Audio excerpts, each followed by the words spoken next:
tetamu yang sangat istimewa sebab tiap-tiap kali bila saya cerita tentang EV, dia punya soalan nombor satu yang orang akan tanya ialah kat manalah aku nak charge kereta kau ni. Dia cakap kalau aku beli pun yang ni aku nak charge kat mana. Jadi today kita ada Mr. Lee Yuan Hao. Dia ialah Presiden Persatuan Industri Pengecaj EV Malaysia.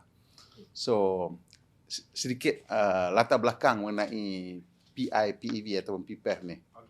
So, nama saya Lee Yuan Hao daripada Persatuan Industri Pengecaj EV. So, kita dah ditubuhkan sejak tahun lepas. I think one of the main point kita tubuhkan is because sekarang kat Malaysia kita lebih kurang 20 hingga 30 CPO, Charge Point Operator. In short, CPO dah ramai lagi lah kat Malaysia dah. 20 hingga 30. 20 hingga 30 Charge Point Operator yang tengah beroperasi dekat Malaysia. In terms of kita punya sasaran tu is to make sure that we collectively try to improve, nak speed up dia punya deployment kat Malaysia. As what you mentioned tadi, sekarang kita going to hit is still an early adopter stage. Kita nak make sure that yang charger tu cukup untuk memastikan orang yang nak beli kereta elektrik tu confident pasal pengecas EV dekat kita punya negara. Okay. So you cakap tentang nak bagi pasaran yakin dengan pengecaj. Tapi adakah you yakin dengan pasaran yang dia akan boleh terima EV dan jualannya akan terus meningkat? In terms of I punya pendapat, I rasa kalau compare dengan 2-3 tahun lepas, EV punya adoption atau penjualan EV tu lagi kecil.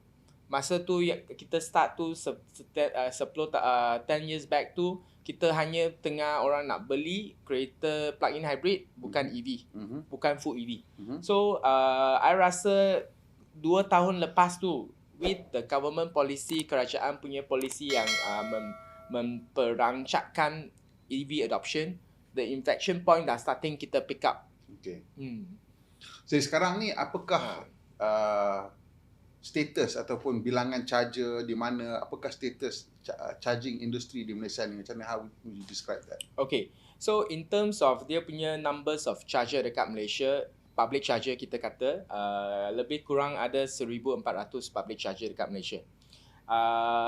In terms of dia punya paling penting tu, charger tu sekarang most of the location tu dekat Klang Valley, Penang, Johor. Yang ni ialah majority of the charger thing.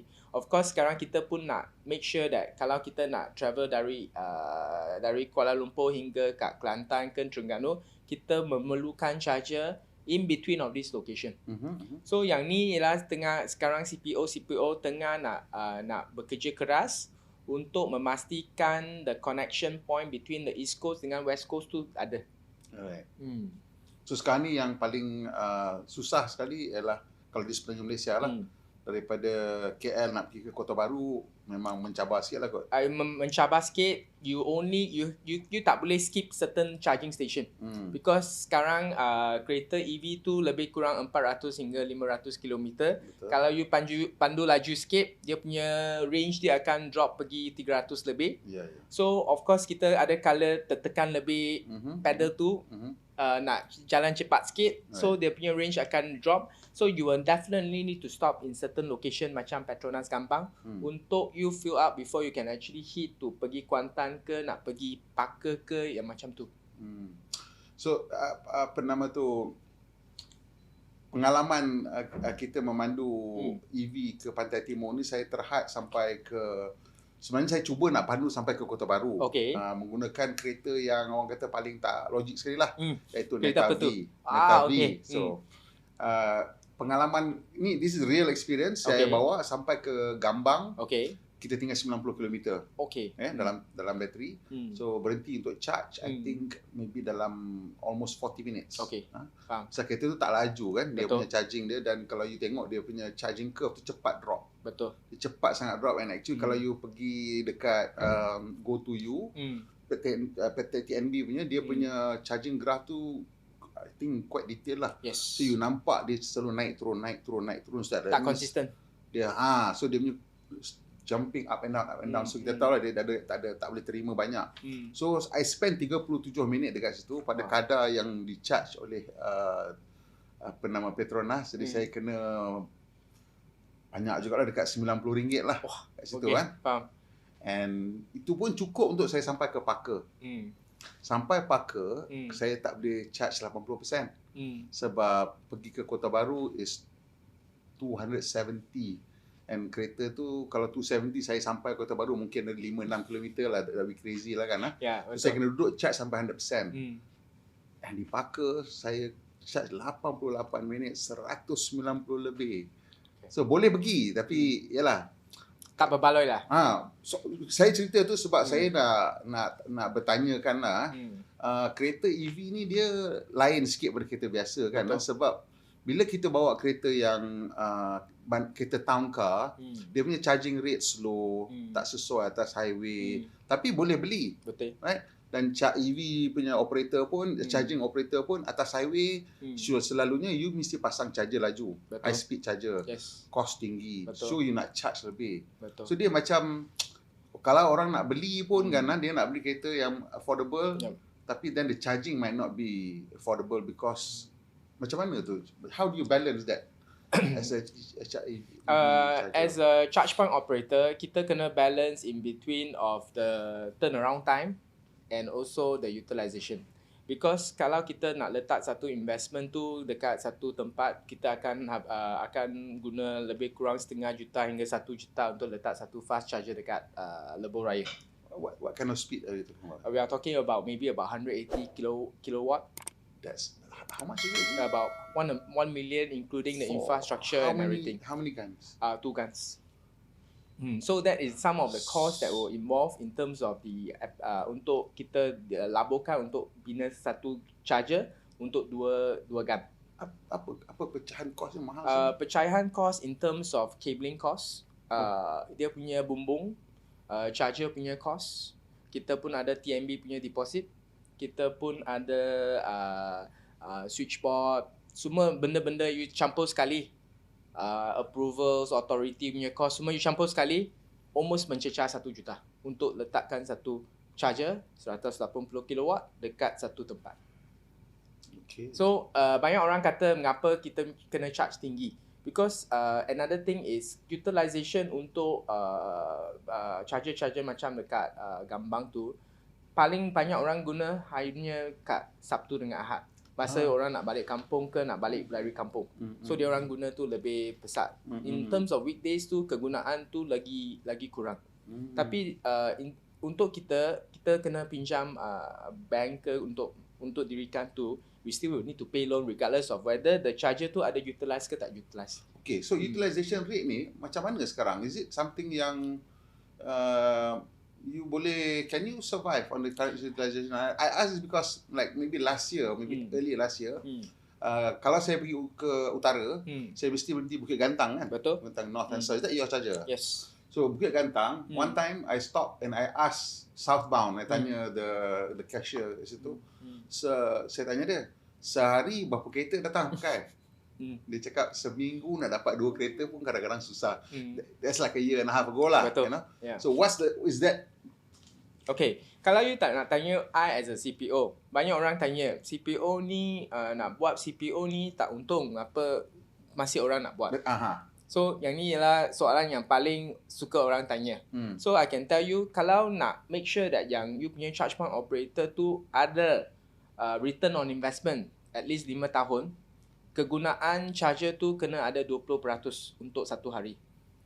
20%? So 20% equivalent to tiap-tiap hari you kena guna at least 4 hingga 5 jam. Oh, that's not gonna. Then you gonna your payback can actually come back in 5 years. So sekarang 20% tu memang sangat susah untuk charger kat Gambang. Macam you tadi kata, booking kata you tanya petrol station tu berapa orang charge dalam 1 minggu, dia kata 2-3. So 2-3 we equivalent to maybe setengah jam satu hari. Yeah. So setengah jam untuk satu hari, if you reflect back into the return on investment, it will be about 15 years, 20. Kita pun tak tahu waktu tu charger tu boleh tahan sampai 15 hingga 20 tahun sebelum kita dapatkan balik kita punya modal yang kita laburkan untuk charger tu.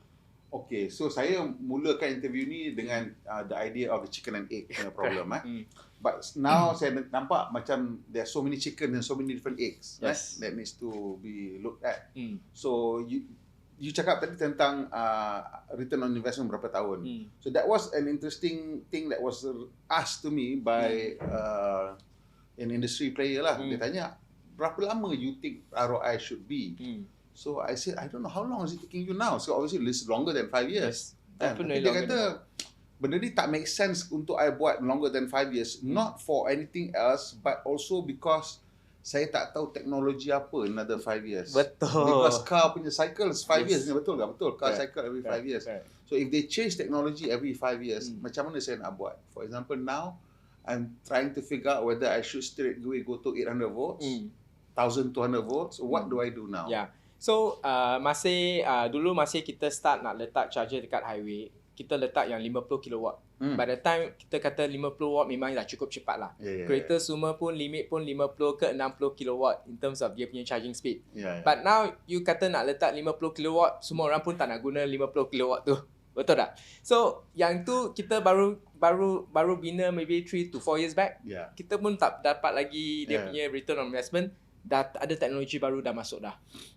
And we might need to think, kita kena upgradekan dia sebelum charger tu, because charger tu is hogging at a spot where it is famous, premium and orang tahu ada charger kat sana. Pindah you tempat lain lah. Kena pindah kat tempat yang mungkin dekat town area ke, yang ada tempat yang orang akan tinggal 1 jam ke 45 minit, kita kena tukar yang lagi cepat tu. So in terms of mobilization cost dengan demop tu, kita kena factorkan cost tu dalam kita punya feasibility study juga. So nampak macam masih lagi awal. Jadi bila saya tanya industry player pun ramai yang cakap the business model pun masih not jelas lah, not very clear, tak jelas apa yang kita nak buat lah. So as president of PIPEV, is there like some numbers, some curve, some graph that you need to look at in terms of ratio charger to EV or whatever lah? How do you plan on this? Because it's so, I think sesiapa yang jadi CPO, especially kita tengah nak letak public charger, if you look at the investment, I rasa semua orang tak akan laburkan dia punya capital. But if you don't do that, it will be a chicken and egg situation yang you tadi kata. Kalau charger tak cukup, orang tak akan beli kereta elektrik, because orang yang beli kereta elektrik, dia kena ada comfort. Even though 80% dia charge kat rumah, waktu dia nak balik kampung tu, dia kena ada comfort that I pergi mana tu, I ada charger. So that is a very important confidence boost yang kita kena bagi pengguna electric vehicle untuk memastikan orang beli kereta elektrik. So I rasa sekarang CPO tu in terms of what they are trying to make sure that kita letak as many charger as we can dekat highway ke, dekat destination charger, so that kita nak bagi comfort level. But in the meantime, penggunaan orang nak beli kereta elektrik, profit daripada kita jual charger dekat rumah ke, pasang kat rumah tu, is actually yang kita akan dapatkan profit tu to actually subsidize the investment yang kita letak dekat public charger. Okay, so given that investment besar, and you pun tak tahu bila, what is your outlook lah in terms of Malaysia, in terms of bila kita will hit say 10% of the EV? In countries macam kat Europe, I think utilization dah naik banyak. Some goes to about 10%, 15%, 20% dekat Europe. So in terms of dia punya usage, in terms of dia punya percentage, they are about 10 to 20% kind of only about to break even. So in terms of our side, kita nampak the growth is very high. Last year lebih kurang 10,000 electric vehicle dah dijual kat market, compare dengan tahun sebelum tu lebih kurang 3,000. So we can see that lebih kurang ada 300% peningkatan penjualan elektrik. If we see the trend coming in, targeting 2026 ke 2027 ke, TIV kita mungkin 10% tu reaches 10%. By the time I rasa CPO mungkin can see some light in terms of their investment, return of investment about 7-8 tahun when the time the inflection point comes in. So, and to bina satu charger, I think it will also take time. Dia tak akan macam kita bina satu bangunan, dia akan ambil masa because sekarang kita kena under approval untuk tiap-tiap approval daripada Suruhanjaya Tenaga, daripada PBT, daripada mana-mana pihak berkuasa dengan agensi untuk kita nak operate charger dekat public. Okay. So, as you probably know, the technology adoption curve is you have to wait until the inflection point lah. Betul. And once the inflection point comes in, then the growth is very fast. Yes. Okay. So the dates that you say for 10% TIV 2026, 2027, My own prediction. it's also my own prediction. And I've gone to two of the biggest car companies in the country, and I asked their bosses when they think the inflection point would be. One said 2027, the other one said 2028. So car companies are usually conservative. Betul. So we're probably right. Betul. Yeah. So now when we look at that, kita faham lah sebab dia nak keluarkan mass market cars. Betul. So dia kena tunggu right above, below, just before the inflection point, you have to have a product to catch the wave. Yes. Right? Okay, that's for them, for the cars. Because they also need a lead time to build factories and whatnot. Faham. But for you, you also need lead time to have the quick ramp up the moment you hit TIV, right? Because right now you maybe boleh pasang, I don't know, however numbers you put in a year, and that's fine. But once the inflection point comes, you probably going to have to double or triple your number of charges. Yeah. Otherwise, people will lose confidence. Correct. So now pada masa ini, I rasa the cars kereta tu dah start coming in, tapi the charger tu might not be able to catch up dia punya peningkatan kereta yang tu. Macam dah 10,000 kita baru naik daripada 800 charger hingga 1,004 ke what. So you can see the difference in terms of peningkatan public charger tu not as fast as peningkatan kereta yang dijual kat market. Right. So that is something that we kena CPO pun kena bertungkus lumus untuk make sure that charger dengan car tu has to be dibangunkan serentak dengan sekali. So what is the macam mana strategi dia untuk nak sama ada nak bagi visible the charger so that people have confidence? Ke macam mana, how do you going to do this so that people sekarang orang tak nampak tau charger. Betul. Kalau kita yang kaki kereta elektrik, kita macam sort of tahulah, okey dekat sini murah, dekat sini banyak, so we kind of know, tapi untuk orang baru, Joe public tak tahu. Okay. So I think kita pun ada bekerjasama dengan agensi kerajaan untuk meletak logo-logo EV charger dekat papan tanda dekat lebuh raya ke dekat mana, so that at least orang akan tahu, okay, yang ni kita akan ada charger because dia ada papan tanda tu kata kat yang ni tempat ada pengecas kereta elektrik. So yang ni ialah I think is more about awareness dengan education, dengan kerjasama bersama dengan agensi kerajaan. And of course the other thing is that the world's biggest charge point operator is also a car maker. Right?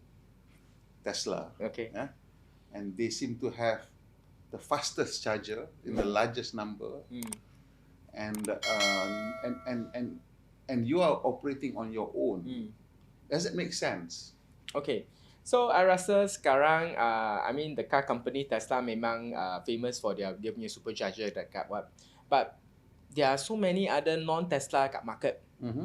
So far yang Tesla dekat Malaysia, charger dekat Malaysia is only open for Tesla punya kereta. Of course, dia ada condition akan buka kat kereta lain by the time dia hit certain numbers of years and also certain numbers of quantity. Tapi there is a very big market untuk non-Tesla yang memerlukan charger yang reliable dengan banyak untuk memastikan orang akan beli kereta elektrik. Nah, betul. I agree with that. Cuma persoalan saya ialah bukan that you know Tesla saja, tapi kenapa you tak bekerjasama dengan syarikat kereta to build the network? Sebab clearly it makes sense for Tesla, right? Yes. Sebab they are going to lose money. The dealers cannot make money anymore. So they need to also help the dealers to transition. So there has to Betul. be investment to be directed away. Maybe To be honest, I think car companies now are also looking at to put up infrastructure. So, but they might not have announced it. There are a lot of people are working behind the scene to actually increase the number of charger, because as you know, their main focus or their main function is to sell cars. Dia mungkin tak ada dia punya kemahiran untuk binakan charging station, mungkin tak ada department. So they will rely on charge point operator macam kita untuk tolong dia mempesatkan atau membangunkan charger branded charger untuk dia punya OEM brand. So I think that is something that is happening. I think kerajaan pun menyeru OEM untuk try to help out to bina the infrastructure, because without the infrastructure, orang tak akan beli kereta elektrik. right. So I feel that the OEMs are also trying their best untuk be part on and contribute to bina pengecaj elektrik untuk public usage. Not only for their own cars. Right. So satu lagi ialah cara kita mengecaj dengan cara kita isi minyak sangat berbeza, dan tabiat dia pun berbeza. Yes. As a CPO, you probably know that most of the time you charge at home. Yes. Betul. So right now kalau kita tengok di Malaysia ada 4,000 petrol station. Assuming 10 pump per station, that's 40,000 pumps. Betul. Right? But is that the correct number of fast chargers that the country needs, or macam mana? Sebab charging takes longer time, but you do it less often outside.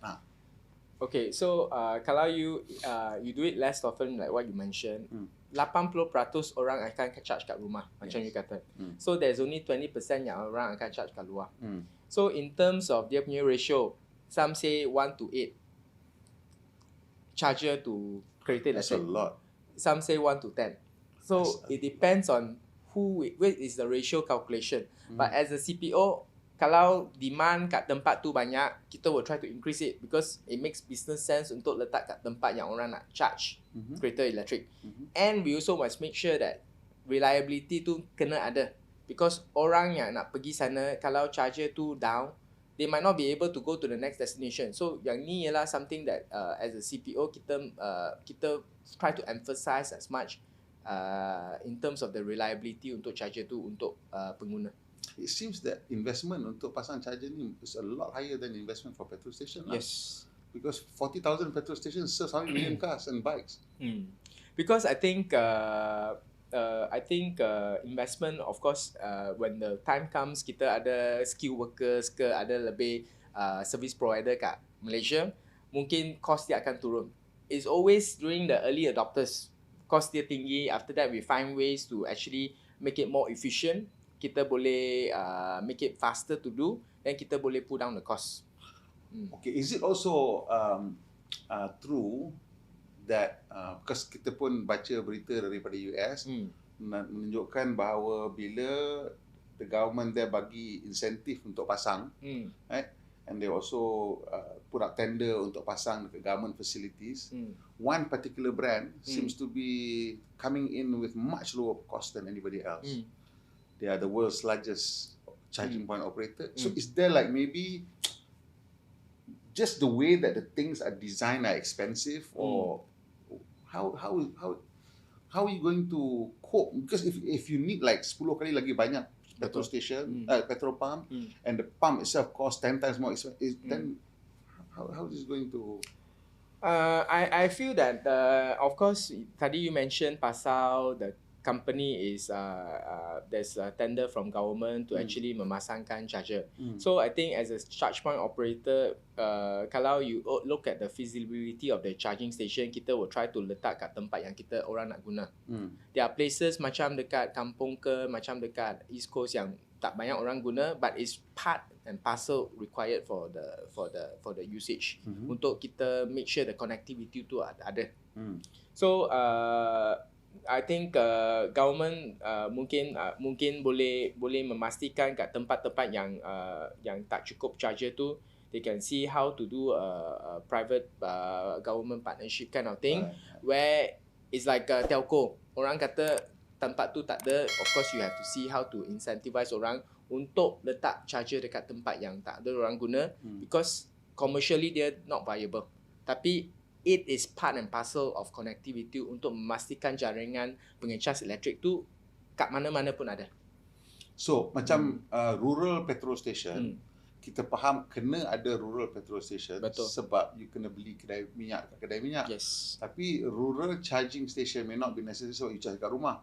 So how does that then, how do you I think it has to be rural, it might not be, but in places macam dekat hotel tu orang nak attract orang datang ke kat shopping mall kat East Coast ke pun, I rasa dia orang pun tengah nak letakkan charger lah. So there are places where it makes sense to letak, not only for the businesses but also for the EV user, because sekarang EV user nak pergi mana-mana, duduk hotel dia pun nak tengok tempat tu ada charger ke tak ada charger. Right. So the understanding of the public on how to make use of the chargers, and then of course you tengok ada satu very famous charger operator, they charge only for sports car brand lah, and their rates are super expensive. Tapi kalau you bawa kereta 800 volt, tempat dia murah. Yes, kan? betul. So this thing on the highway ini macam mana you nak solve so that semua orang boleh pakai pada harga yang semua orang rasa okey. So salah satu, of course, ada orang complain mengapa tempat ni kita charge per minit, mengapa tempat ni kita charge per kilowatt hour. Kita kena balance between charging per minute dengan per kilowatt hour. Tempat-tempat yang kita ada banyak charging point, selalunya kita charge in kilowatt hour. So orang yang nak charge pergi 100%, mungkin dia nak pergi jauh lagi ke, dia nak apa, kita nak bagi dia charge to 100% ke, whichever they feel like charging lah. Tapi tempat yang kita tak cukup charger, mungkin ada 1 ke 2 charger, kita tak nak orang jam kat sana nak charge sampai 100%. Right. So kita charge per minute, it makes more sense, so that the turnaround time untuk charger tu lagi baik. So that orang kalau dah sampai 80%, dia tak akan singgah lama kat sana, because charging akan lambat, you akan bayar the same rate. So we want the person to move to get the charger to be utilised. So for our side, for few things that yang kita nak buat to reduce the cost is to make sure that one of it is letak solar panel ke solar PV system tu kat sana. First thing is to green off kita punya generation of energy, because orang kata you pakai kereta elektrik, tapi kalau you guna utility tu is mainly arang batu ke untuk gas, it might not be clean. So one of the things is mungkin kita nak letak solar panel kat bumbung-bumbung kat sana yang kita boleh gunakan untuk kita generate electricity yang lebih murah, and also to green off our electricity. So these are some of the things that we might be doing to make sure that cost tu kita boleh bagi berpatutan. Kita nak increase charging station so that kita boleh charge in kilowatt hour instead per minute.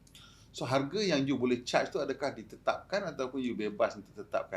So far Suruhanjaya tak control, it's not a control regulated punya harga. Tiap-tiap tempat atau tiap-tiap CPO boleh charge harga dia sendiri. I feel that is the right decision kalau you tanya pendapat I.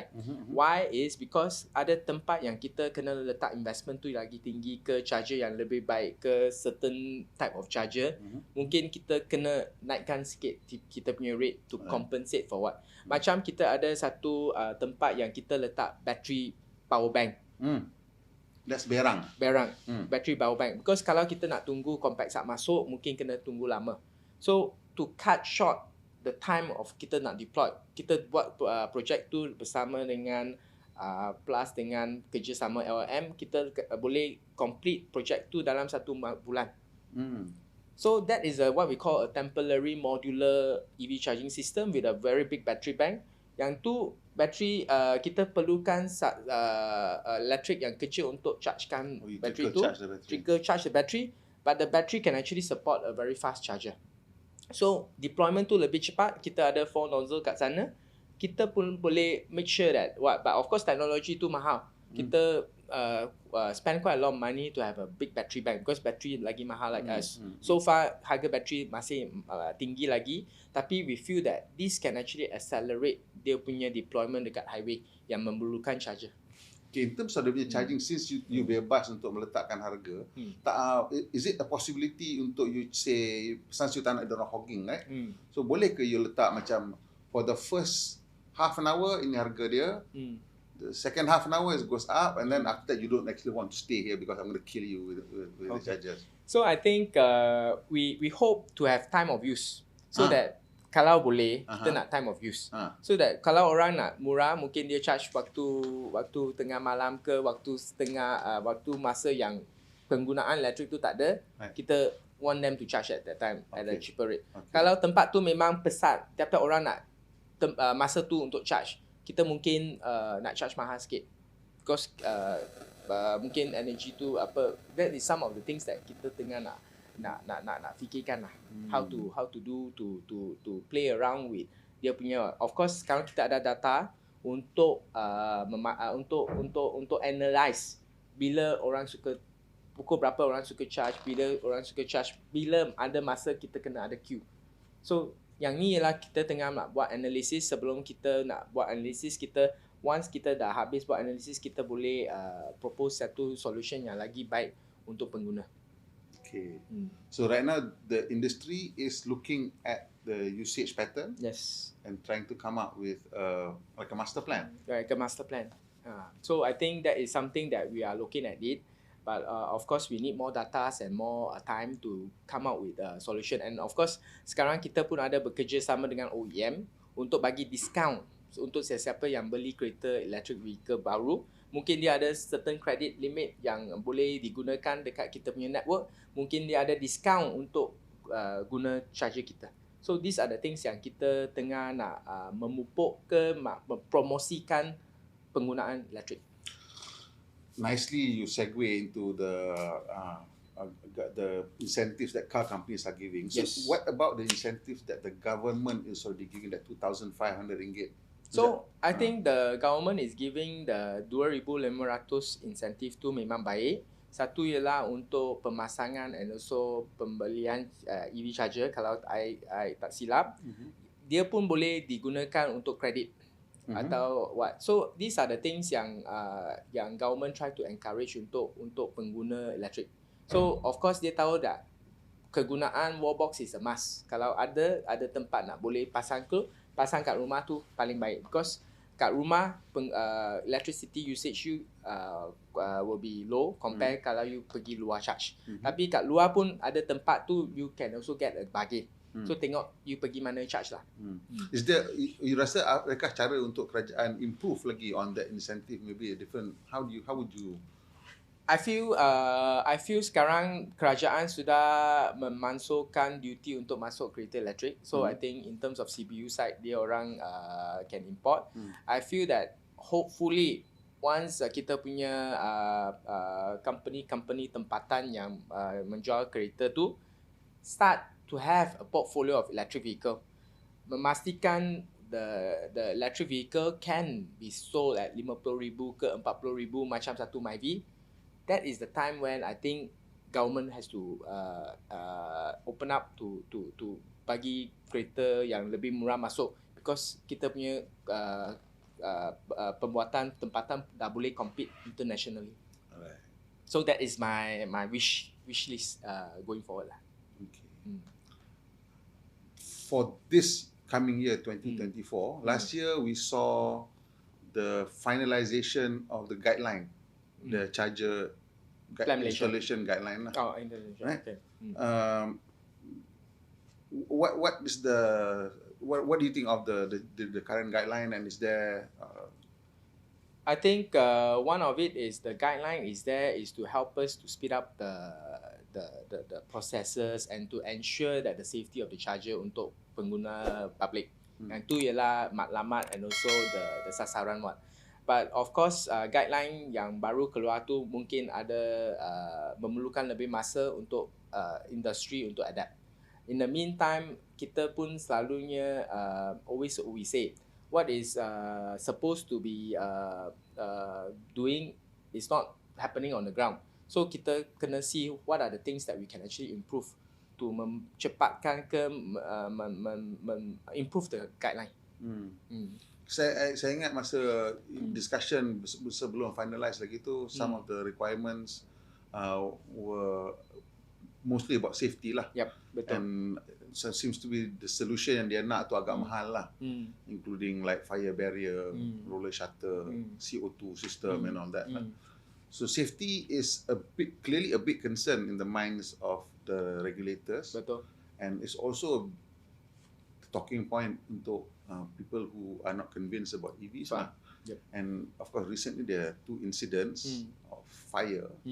What do you say to the people about this thing? I feel that the safety requirement cannot be compromised. Kena ada. So in terms of agensi kerajaan dengan pihak berkuasa, they have actually listened to the industry punya viewpoint. We feel that it is good to have things that they think is necessary to ensure the safety. We definitely will support it. But we also want to make sure that we don't put the criteria ke too restriction up to kita pun susah nak fulfill the requirement. So there will be a balance between the two. But I'm very fortunate that the government agency actually listen to our feedback dari industry and come out with a guideline that is a compromise between both sides. But in reality, how dangerous is it charging EV? In reality, a lot of people are worried about charging EV, but in reality, charging EV is very safe. In terms of incident, compared to an ICE, incident untuk EV memang beratusnya memang kecil compared to an ICE vehicle catching fire. If you ask my personal opinion and statistik yang ada kat luar sekarang. And a lot of people pun ada the myth, charging station tu tak boleh letak kat luar, kena ada what? Charging station is also able to charge waktu hujan. Because the charger tu memang IP rated, memang weatherproof. Maksud IP rated IP tu ialah ingress protection. So dia ada dia punya nombor dia yang membolehkan charger tu operate even during it's raining. Waktu hujan. Tak kena short. Tak kena short. Dia memang ada sistem untuk memastikan air tak masuk kat kereta dengan tak masuk kat charger. Dia pun ada sistem protection tu in case dia memang ada leakage ke kabel luka tu, charger tu akan trip in terms of dia punya perantin dia. So yang ni ialah things yang Suruhanjaya dah emphasize. Kerja-kerja ni kena dilakukan oleh orang yang bertauliah and competent and faham pasal guideline-guideline yang dikeluarkan daripada dia orang. But you can imagine lah kalau you tengah hujan lebat lah. Saya memang pernah charge dekat mana? Air keruh. Okay. Go to you dia punya bumbung. Then I park. Hujan lebat lah.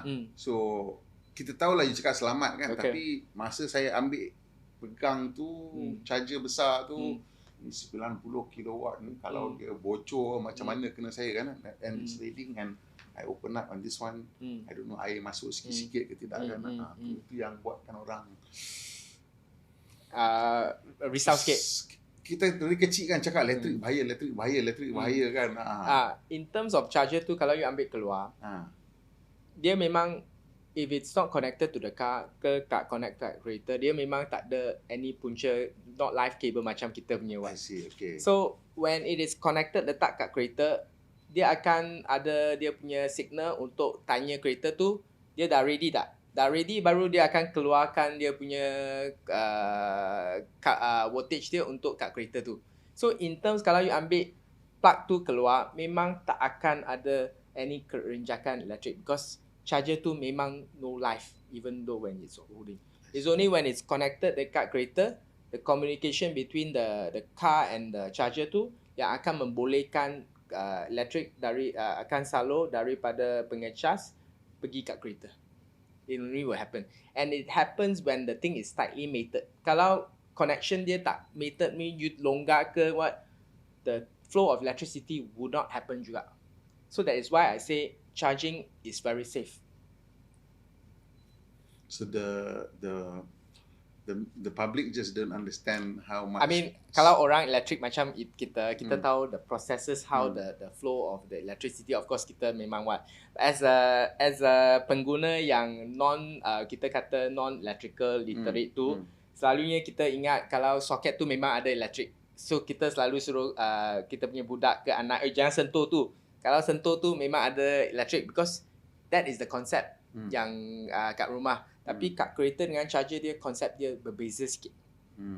Because yang tu memang dia nak ensure dia punya keselamatan tu ada, in case kalau you nak charge waktu hujan ke waktu mana-mana, you are also very safe in terms of dia punya usage. Okay, I'd say if we take a short break sekejap. Boleh. Sekarang kita dah tahu sedikit sebanyak tentang keadaan sekarang, teknologi sekarang, dan the basic concern yang kawan-kawan semua pernah tanya. Kita dah tanya dengan Mr. Lee. Boleh. Dan lepas ni mungkin kita boleh bincang sikit tentang what the future holds. Okay, boleh. Terima kasih.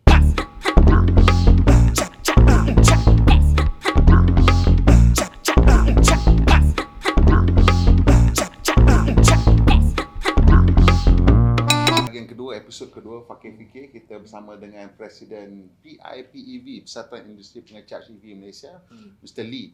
Jadi sekarang ni antara isu yang saya hadapilah bila kita nak charge kereta elektrik ni ialah tak ada orang dekat situ untuk bantu saya kalau ada apa-apa masalah. Dan antara pengalaman saya ialah bila kita pergi kita nak charge, benda tu somehow tak boleh charge lah. Betul. Apa-apa sebab kan. Kalau kedai minyak kita boleh panggil dia wave, tak boleh. So macam mana tu? Okay, so sekarang dia tak macam kedai minyak sekarang. Kedai minyak dia ada operator, ada orang kat sana. So sekarang car charging pengecas EV tu selalunya kita monitor remotely. Kat kita punya mana-mana tempat kita punya HQ tu, orang yang mengendalikan charger tu boleh nampak keadaan charger dari A to Z. Apa yang ada masalah apa. 90% of the time problem boleh kita solve remotely without kita pergi kat site. Okay.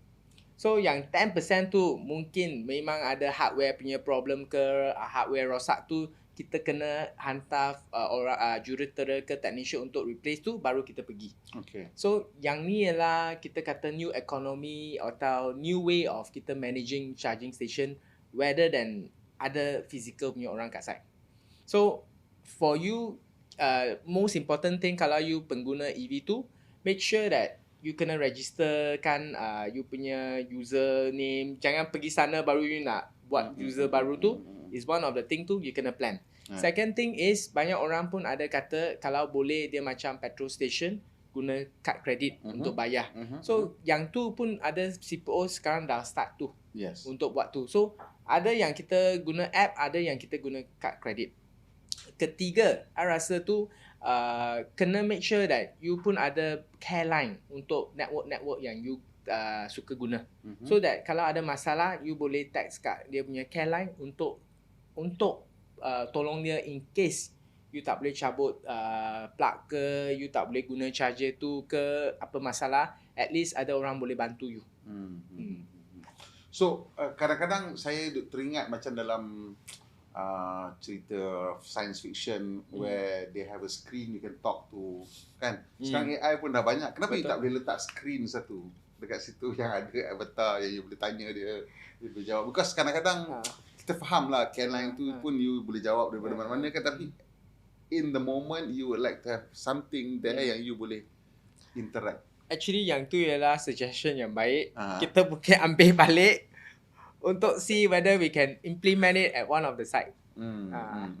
Because satu that thing is useful sebab mungkin kalau you ingat sekarang ni kita semua pergi kedai minyak tahu macam mana nak isi minyak. Betul. Right? Betul. Tapi that is a new thing. Sebelum ni attendant buat, right?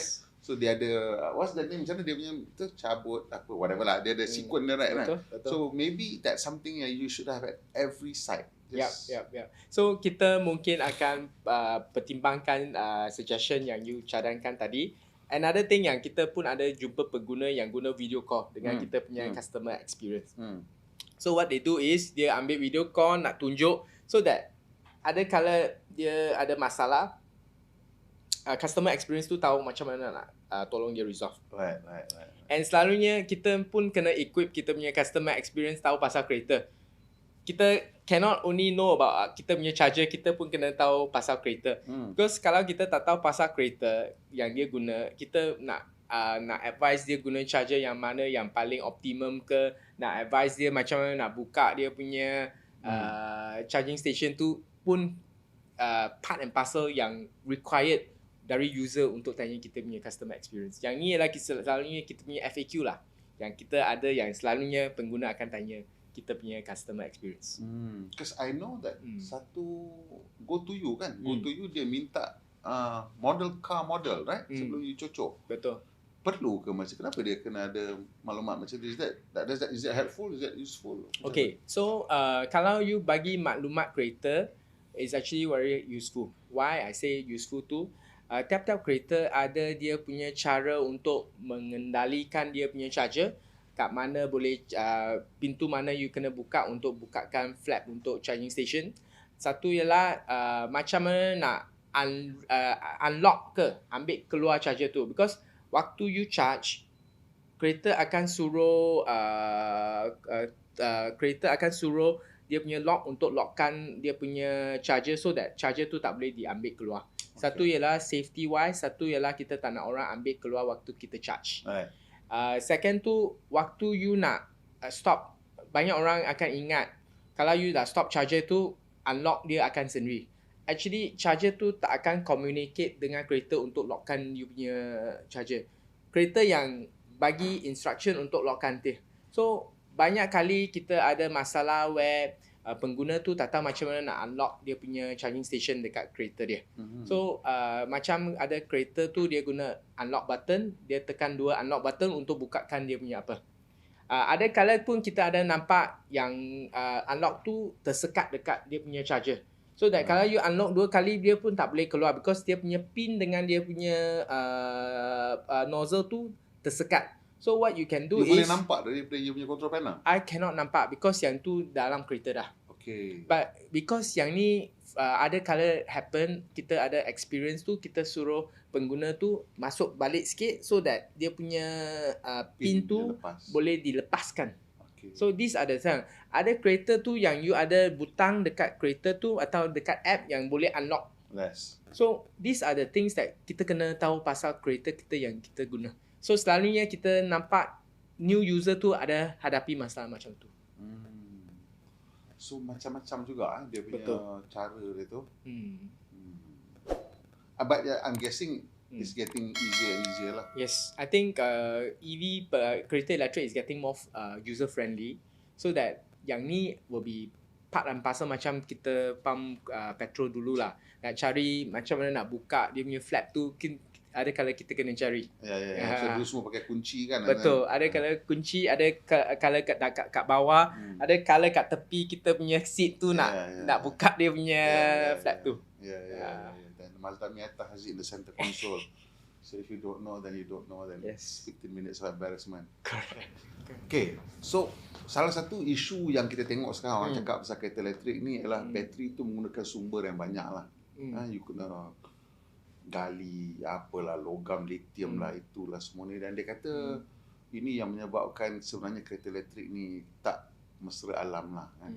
Dan pada saya pun saya rasa memang keadaan sekarang dalam banyak hal bateri itu terlalu besar.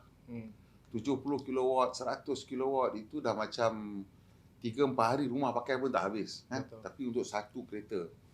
Dan salah satu perkembangan yang menarik yang saya tengok yang sedang berlaku di China, which is bukan baru tapi dah for a few years dah, they have a certain not major focus but some focus on battery swapping. And battery swapping, is that something yang you think will come here with Chinese brands? Because some like Neo, they have battery swapping. For you guys? Kalau you tanya I would think battery swapping lebih sesuai dekat two-wheeler. Kalau you tanya pendapat I. Because I feel that untuk four-wheeler, tiap-tiap battery size dia macam you kata berbeza-beza daripada OEM yang berbeza. Untuk dapatkan satu standard size untuk semua OEM tu memang one of the hardest thing. Dua OEM share sama bateri pun memang kita rasa tu memang dah rare dah.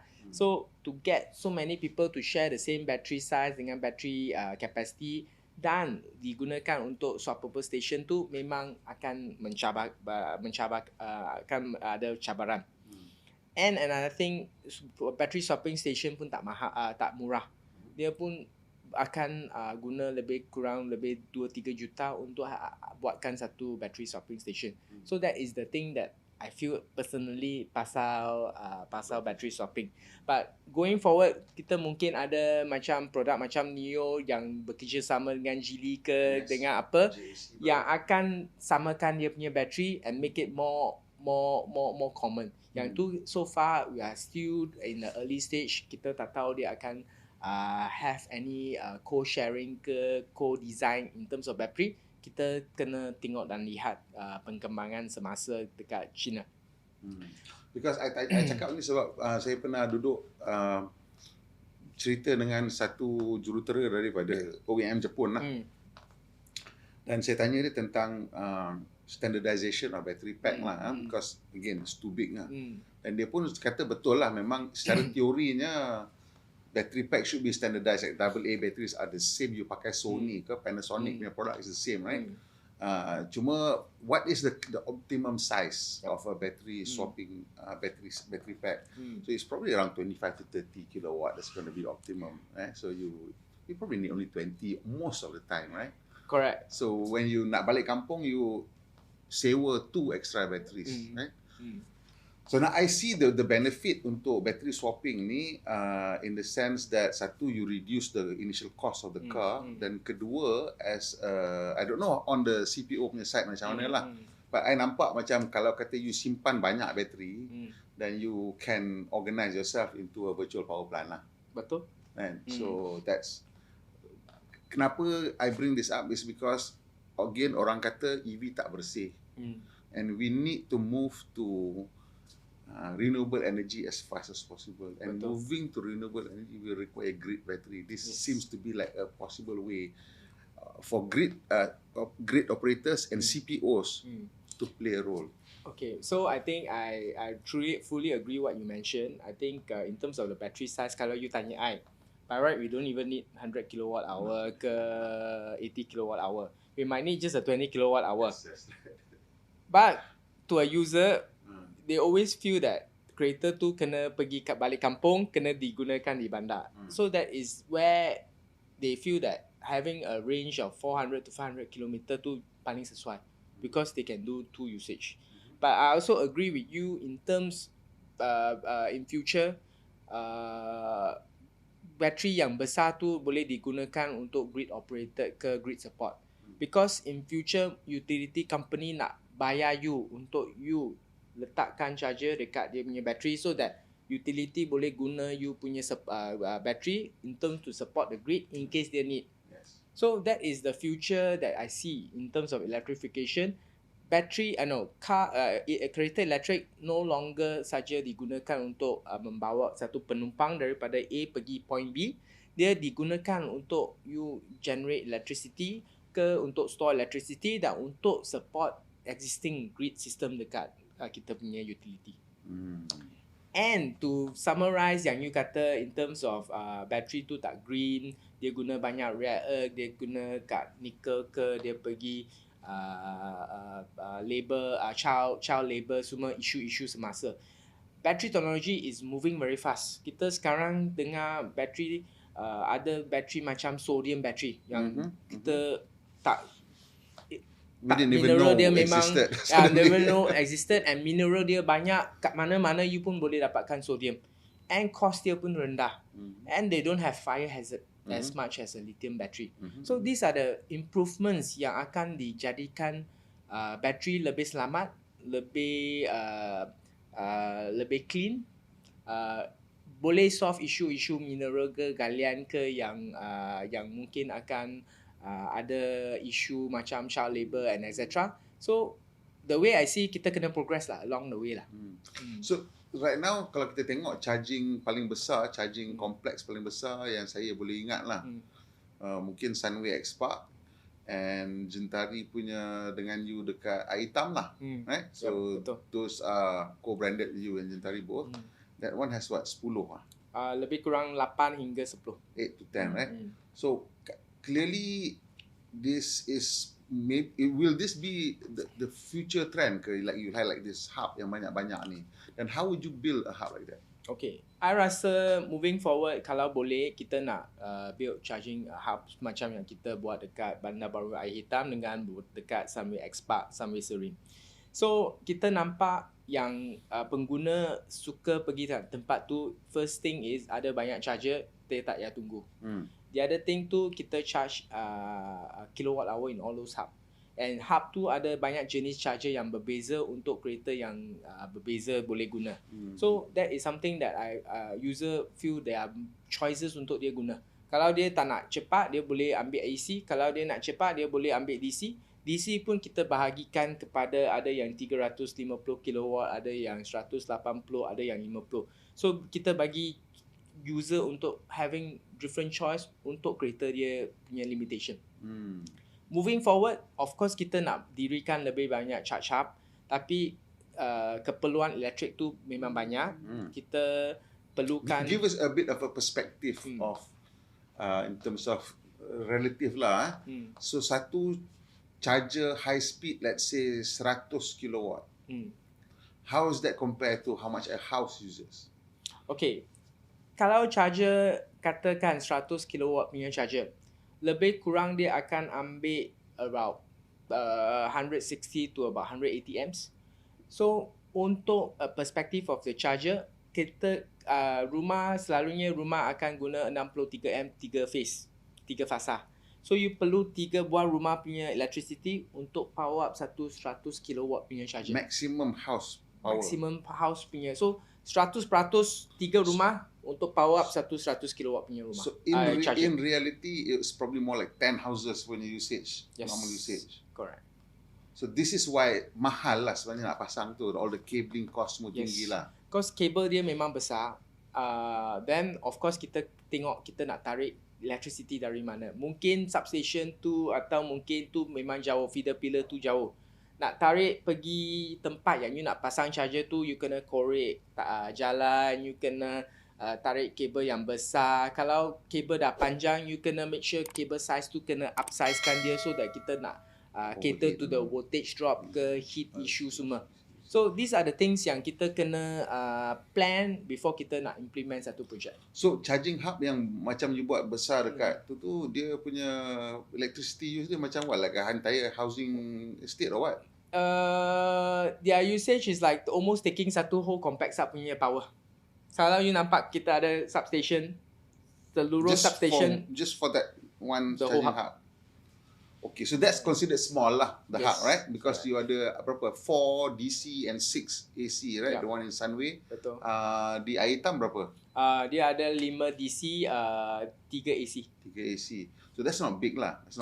It's big in terms of kita punya context here, tapi kat luar negara it's not big. So even when you compare to petrol station, most of them highly 20 pump, 30 pump, 40 pump. So just to give people a sense of how much power it would be required to put, let's say, a charging hub with 20 chargers. Yang, you know, highway at least lah 50-60 kilowatt lah, cannot be slower than that lah. Okay, what are we looking at here? Okay, so say for example, kalau you nak letakkan 20 charger, katakan 60 kilowatt, you are looking at about 1.2 megawatt. 1.2 megawatt. I have no sense of what 1.2 megawatt means because 1.2 1.2 megawatt roughly kita akan guna lebih kurang 40 rumah ke 50 rumah punya electricity untuk power satu hub yang 20 watt. So that is the kind of extent, and it's 100% total power untuk tiap-tiap rumah tu untuk power up that hub. So lebih kurang ada 50 buah rumah. Okay, so that's a lot of power. A lot of power. Right? So how are you going to build all these hubs? Sebab boleh ke the grid, like bukan kata grid tak boleh supply, tapi you nak concentrate. So yang ni kita kena ambil masa. kita kena buat aplikasi dekat kita punya utility punya company macam TNB untuk tarik power yang kita nak kat tempat tu. The third thing, kita boleh guna battery energy storage system untuk tolongkan untuk support the grid, so that at least partially kita tak payah ambil everything from the grid, kita boleh support from the ESS. So that kita nak make sure that the design is the most compact, most efficient, without us waiting for a huge power to come in. So, given that is the situation, are the different parties involved, from ST to you guys to grid operator, are you guys coming up with a solution ke? Macam, should EV charging hubs have battery as a rule? If possible, of course, kalau you nak battery tu, dia punya cost dia lagi tinggi. But if you want to make sure that your deployment cost tu rendah, get from the grid. That's the cheapest. But if you want to have a combination of a faster deployment, mungkin you nak simpan tenaga daripada solar pergi battery. So you have to balance between the both lah. So again, the reason I bring it up in this thing is because as we move towards a greener grid, grid batteries are going to have to become a reality. Yes. So question is, adakah TNB nak belanja, kita nak harap TNB belanja semua duit untuk pasang grid battery, ataupun will it make sense for people like you guys to spend on grid battery but also be given virtual power plant punya license? Yeah. So is there something that the industry is thinking about, working on, what's going on? I think moving forward, virtual power plant is something that is very interesting and very exciting. Dekat luar negara dah ada orang dah buat in terms of battery energy storage punya system, where the grid operator actually pays a slight premium for you to store the battery and to pump into the grid when they need it. So moving forward, of course, kalau kita ada regulation and guideline untuk PPP, that will be the most interesting thing, so that private CPO ke, besides kita buat CPO ke charge point operator, we can also participate in the electricity market. So that will be the ideal case moving forward, so that kita don't have to just rely on the grid. We can still support the grid and also deploy energy storage system untuk mengendalikan atau untuk mensupport dia punya grid stability and to for a faster rollout. Because I tak nampak any other way for us to move forward, because the battery expenditure is going to be eye-watering, and I'm fully expecting somebody to start talking to the government and drawing up a battery requirement per square foot of development just to make this work. I think it's a very interesting time where there are a lot of new technology yang kita boleh gunakan untuk roll out charger tu. So in the meantime, private sector and also the government side is trying to move and trying to encourage more deployments charging station dekat negara kita, and of course dia pun ada target to have 10,000 charging station by 2025. Yang ni sasaran kerajaan and also sasaran daripada kita punya members sekali lah. So looking forward, what sort of exciting things are happening in terms of car and charging, voltage increase? What's happening? I think cars are moving towards 800 watt system. I think last time we only see a few cars on the 800 system battery. Now cars are moving towards that. Then kita pun akan nampak there are cars now coming up with sodium battery. Last time and solid state battery that can actually charge faster. So these are new development that is in the market. Then we can see V2L, vehicle to load, yang ada as a feature in some of the cars now. But maybe the power output tu kecil. Right. So hopefully the new vehicle to load, kita boleh upgrade to vehicle to grid ke vehicle to home, yang membolehkan transfer of bigger power. That is something that we are looking forward it. These are some of the things that kita rasa it will be quite interesting coming forward, because I think car companies are not becoming just a car company. They are becoming more like a energy and a car company. And of course kita pun ada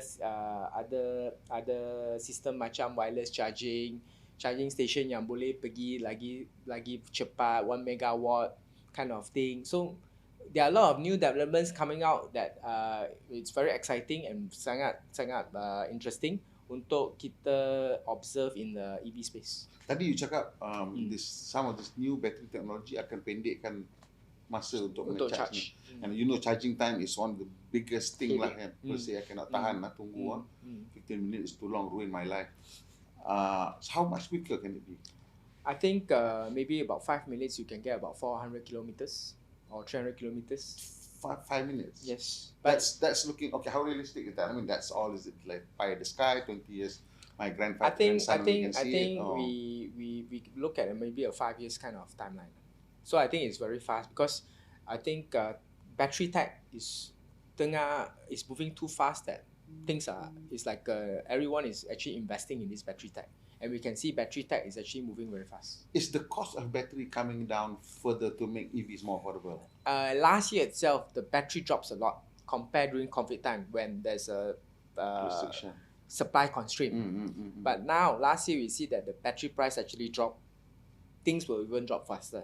Now the demand is less than the supply. Right. So yeah, I saw somewhere that China will have 4 times more capacity than what the EV market needs. Correct. In 2025. But what does that mean? That means EV cars is faster becoming equivalent to an ICE car. In terms of the price? In terms of the price, faster because 40% of the battery price of the car price comes from the battery. So kalau battery tu lagi murah, kereta tu lagi murah. So kereta tu lagi murah in terms of the benchmark dengan kereta petrol tu is almost going to be the same. We can even shorten it to about 1 to 2 years faster. Shorten what? In terms of dia punya parity with the ICE car. So we are always looking at the parity. When we will hit the parity. So right now bila? I mean, kalau ikut dia punya prediction is about 2026, 2027. So if the battery price drops faster than what is predicted, mungkin we are looking at 2025. Right. Yeah, some of the more optimistic one memang predict 2025. Correct. Tony Siba, I think it's 2025. And yeah. So bila you have all these new options, there's so many options now. It's like 400 volts, 800 volts. Some people say 1,200 volts, sodium battery, this battery, that battery. It just confuses the buying public.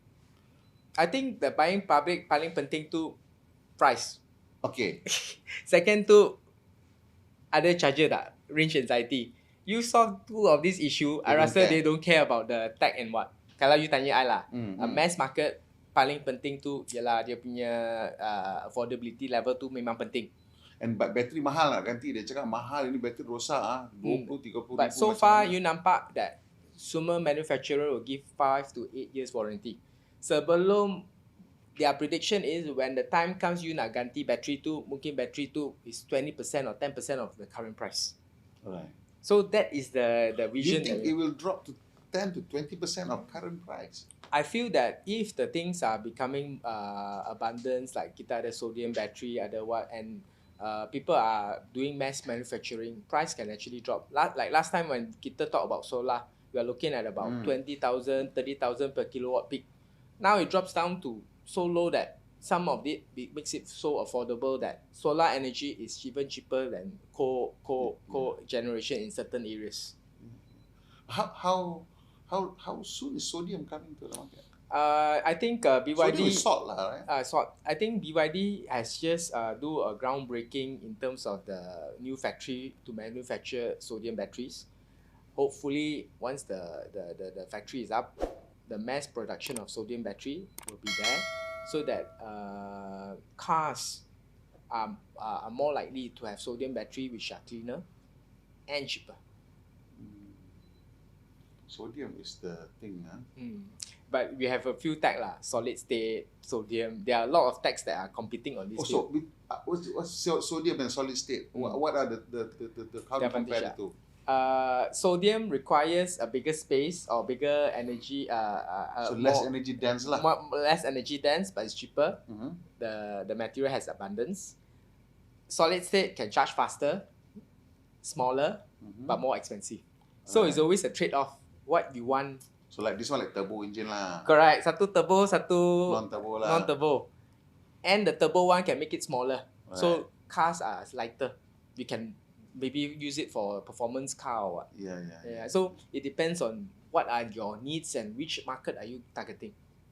But as far as the consumer is concerned, right? Because you worry about whether you want to do 400 volt, 800, whatever lah. But you at home, you pasang wall box, and then you need to worry about whether this will change in the 5 years time. I think wall box is going to be there for another 5 to 10 years. I think the tech is there. The AC charger is like a must, and I don't think it will go higher because the current grid tiap-tiap negara is limited. Going higher doesn't help. Right. Yeah, so I feel that the AC charger has its limitation, and it won't change for so fast compared to the DC charger. Because there's no need, right? There's no need for faster. That. And overnight charging is always the thing and the best, and we always have time for overnight charging. Sekarang you kata kita charge 4-5 jam, kita pun dah okay. And as a pengguna kereta elektrik, kita hanya charge 3-4 hari sekali. Yeah. We won't actually charge it every day. You know, the Neta V, right? And this car is, everybody makes fun of it lah, and because it's like, I don't know, whatever, why people make fun of it lah. So when I got the car, I have no wall box at home, but they gave me a granny charger. So I drove all the way and came back. I had 30 kilometers in the battery. Okay. Obviously cannot go anywhere. Plug it in, and it says it takes, I don't know, 20 hours or something to go back up to 80%. So which I looked at it and said, okay, so that's not gonna really be useful. But since I got back home like late at night, so I'm gonna have 8 hours of sleep anyway, right? Before. So when I got up again in the morning, using granny charger, the car already had over 100 kilometers by the time I woke up. Wow, nice. So I said, so with just this, and this car is already now, I can think about buying this one, without having to worry about granny charger. Betul. In kampung or whatever. I just bring a granny charger in the wall box, so dah boleh pakai. Betul. And kita punya penggunaan kereta tu lebih kurang tiap-tiap orang about 40 to 50 kilometers per day, averagely. Kalau you pergi balik, you go do another granny charging, you get you another 100 kilometer. By the time, I don't think even you need a... So it was normalized after 2 days. So I come back zero, right? So I come back, I charge. So the next day I pakai, then the day I charge again. The next day it's already 75%. So then I'm normal balik. Correct. I'm normalized within 2 days without any kind of wall box. Yeah. But of course that's a small battery, small car lah. Yeah. You know. And this is where the government, I think, should have kind of a policy on the road tax. This is something that's going to be instrumental in. What do you think should be the basis for taxation? I think based on the feedback yang kita dapat daripada Menteri, I feel that the road tax is going to be more affordable compared to the previous road tax untuk EV. Okay. We just have to tunggu untuk dia keluarkan road tax baru dia. But what should be the basis for taxation, you think? I feel yang kereta-kereta yang mungkin dia punya range ke, dia punya harga dia lagi murah, kita tak boleh tax dia tinggi lah.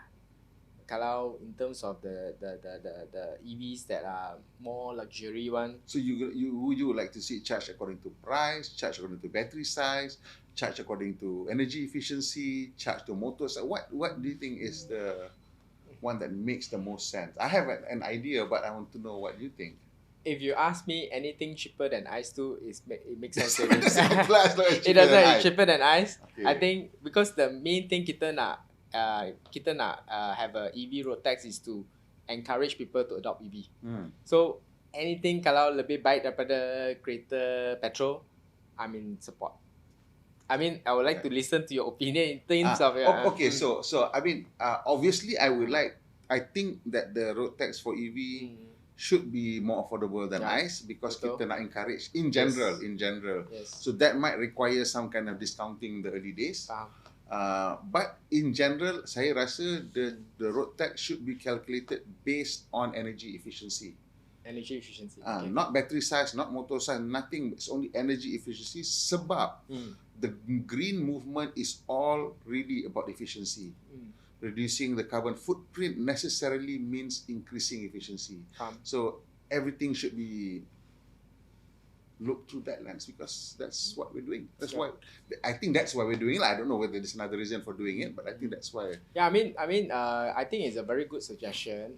Looking at efficiency because for us to change to electric vehicle, one of it is actually to make sure that our carbon footprint dia lagi rendah. Yes. So kalau kita boleh dapatkan incentivize kereta-kereta yang efisiensi dia baik untuk dapatkan road tax yang lebih murah, I'm also all for it. The reason why I think energy efficiency is a good basis is because satu, it will encourage smaller cars. It will encourage lighter cars, and it will also encourage battery standardization. Now, this battery standardization, in my mind, this is how it looks like in my mind. You buy a car, it's an A segment car, it will have 2 battery slots. Faham. If you buy a C segment car, you'll have 3 battery slots. If you have a D segment car, you'll have 4 battery slots. And E segment car, you berbual lah berapa banyak you nak. Itu dah all beyond my worry dah. So which means that when you buy a car, you'll have 30 kilowatt. Let's say lah, 25 to 30, I don't know what the size is going to be. Let's say 25 kilowatt worth of battery. And you're fine. Betul. Right? You nak balik kampung, they have an extra slot. Betul. So your tax, the car that you use 90% of the time is going to be carrying only a small battery. Betul. Even if you're buying a C segment car, chances are you probably just buy one battery. Right? So Betul. I think that's how you. I think that makes perfect sense. I think if we the car companies ke OEM tu can talk to each other to standardize the battery untuk dia punya kereta.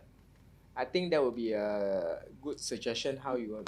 This is why I was looking at China. I was thinking, kenapa China is encouraging battery swapping?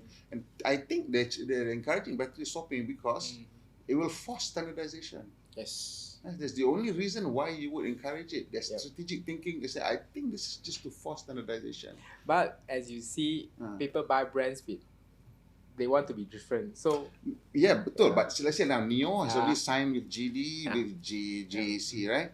So who cares what the battery looks like? Nobody cares, right? Correct. So as long as the car looks the same, you do whatever you want with the battery. Correct. So if everybody uses the same battery, the cost is going to drop. Yes. And if you don't use standardized battery, you're going to be at a disadvantage. Correct. That's why I think it's a smart move, and I think the Malaysian government should start thinking about this because standardized battery will have everybody, including you guys.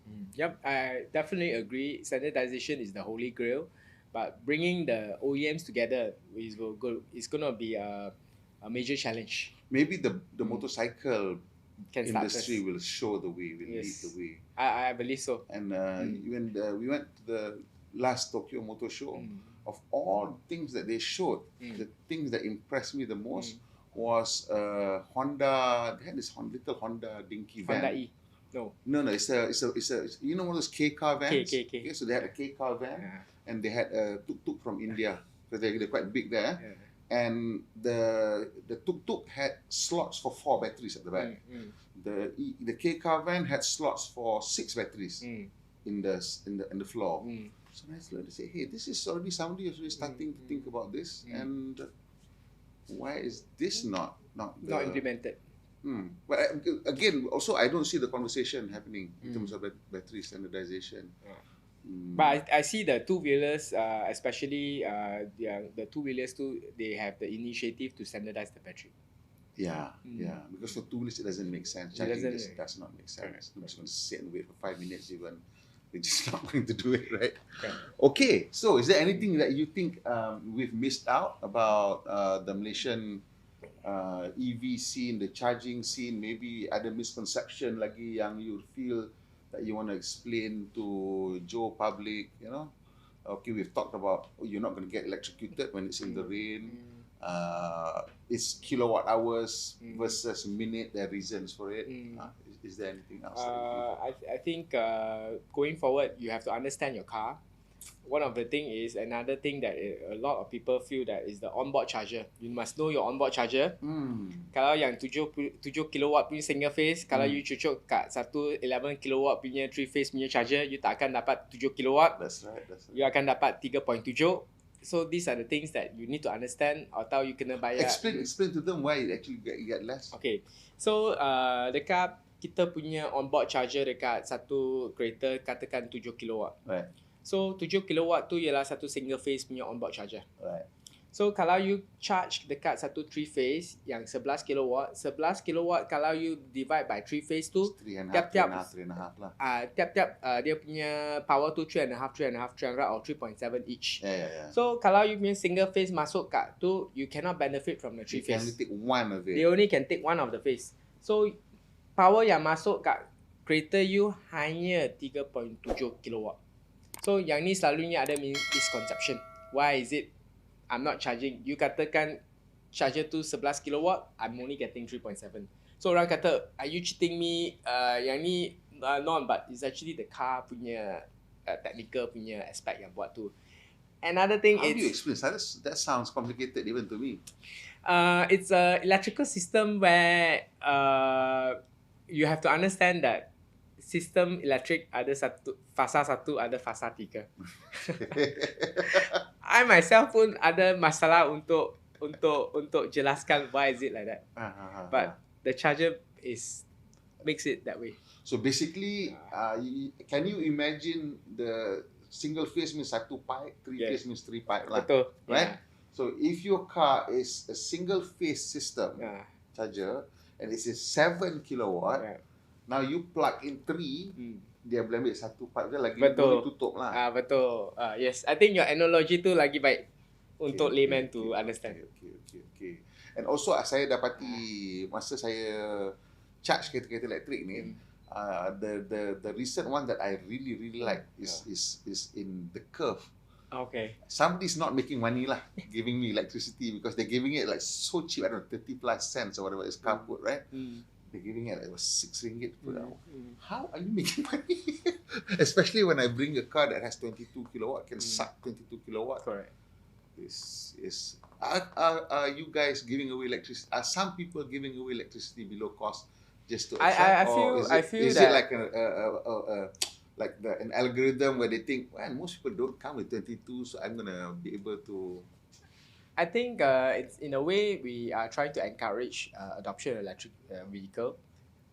In a way we are also trying to make sure that we don't charge to make it more affordable yang you katakan, so that orang yang beli kereta elektrik don't feel that kalau dia tak ada charger kat rumah, dia pergi kat luar, you can still benefit with a lower electricity usage. Right.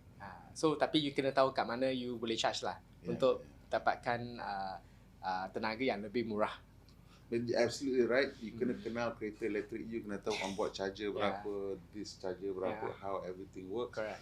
I'm still trying to understand it. Sometimes, no, because sometimes you take a car, let's say, contoh, there's one particular car model that has one of it 22, the other one is a 7. Right? It looks the same, the car, right? But one is fancy onboard charger, the other one is cheap onboard charger. Correct. And you go one day and you tengok, cantik. The other day you come different mode, how come I'm getting so much less? So yang ni ialah part and parcel of learning curve yang kita akan belajar masa you pandu satu kereta elektrik. Yeah. Okay, so I think that's all that we have to talk about in terms of the EV charging. Memang sekarang ni pendapat saya lah, ni bila kita cakap dengan kawan-kawan tentang kereta elektrik, dia punya always bring up the fact that EV charger tak cukup. Betul. And my answer is that memang for now there's too many chargers. Sebab kalau you tengok charger tu tak banyak orang pakai pun, right? It's just orang tak pakai. But I understand that they want more chargers, but this has to come with volume lah. Betul. And until we hit inflection point, I don't think we will see chargers everywhere. As much as you want to put chargers in, there's just nobody using it, and that's just not going to happen. And of course, masalah grid lah. dan sumber tenaga yang hijau, which is what everybody is talking about. And everybody nak Malaysia pergi ke hijau, but it needs batteries. Yes. And solar PV system. And solar PV. Solar PV or battery is the key. You can have as many solar PV as you want. Malam still tak ada elektrik because tak ada battery. So the battery is the thing. And it seems to me that houses is one way, putting batteries in houses, but charge point operators is, I think, should be a major contributor to grid stability. But I don't know how the economic is going to look like. Is there a country that has like a sort of like the most workable business model that you see already? Any of the charge, like whether it's electrified? I feel even in Europe, battery operated or battery support EV charger tu pun kurang lagi. I see. So having the battery support EV charger, the first one deployed dekat Berang, is a good learning curve, and it's actually putting us in front of the curve in terms of the deployment of EV charger, because this is also something very new in Europe. Okay, I heard something about Berang. You install a battery, right? And it's supposed to be trickling, but it can't be. Even the trickle is problematic going into your battery. What is that? I think is that something about the electrical system again that we just don't understand what is going on? The trickle side, we first thing is we will need to make sure that we cannot let the battery drop too low. So there are times where we need to limit the charging because the battery sudah turun. Okay. There are times when the trickle doesn't happen fast enough because previously mungkin previous session banyak orang guna. I see. So we are still trying to optimize the system too. System tu not to say is 100% foolproof. It's also a learning for us. So kita nak make sure as much as we can, we get the best optimum system to give the most the best experience to the user. Excellent. Okay. So thank you so much, Mr. Lee. Thank you very much for having me. Very enlightening discussion about the one of the key stumbling blocks of EVs is people they cannot see charger, they tak mau beli lah. And you are doing most of the work there. So you guys tolong kalau dah tengok tu ada any comment, any ada further questions yang you nak kita tanya kat Mr. Lee, we can habis masa dah benda dah keluar kita boleh contact Mr. Lee and ask for more clarification. Then if there are any like concerns or problems that you have with CPOs, we can put a link to PIPEV punya website so you can go and contact all their members and find out. Betul. Is there like a list of all the members and what they're on your website? We have a list of our members at our website. So if you are looking for someone to install a charge point, always can refer back to kita punya website tu untuk carikan member-member untuk dapatkan Pengecaj EV dekat you punya tempat. What do you mean? Say for example, if you are looking for a charge point. Like who is looking for a charge point? For home user or for a building owner nak charge point dia dekat dia punya tempat, nak beli ke nak apa, our members can actually provide the charger tu untuk tempat you. So like if you're a hotel and you say you want to have a charging point there, you can contact our members. Our members can able to support you, and you can also do a comparison. Okay, excellent. Okay, well done. Okay. So kita akan sambung lagi kita punya siri ni dengan pelbagai-bagai lagi pakar-pakar dalam industri otomotif lah, fokus kita kat industri otomotif. Dan salah seorang daripada tetamu yang akan datang ni memang quite a big name katanya. Saya tak tahu, patut dah berlaku tapi kena tangguh sekejap. This is going to be a very interesting one. So jangan lupa tekan butang subscribe dan tekan butang loceng. Yang ni saya confirmnya, yang ni tetamu ni nak you confirm you tak nak terlepas lah. Yang ini dia memang cakap, memang dikasih maksimum punya, dia tak ada takutnya cakap habis punya. So kalau you nak tekan butang loceng tu, tekan butang subscribe aja.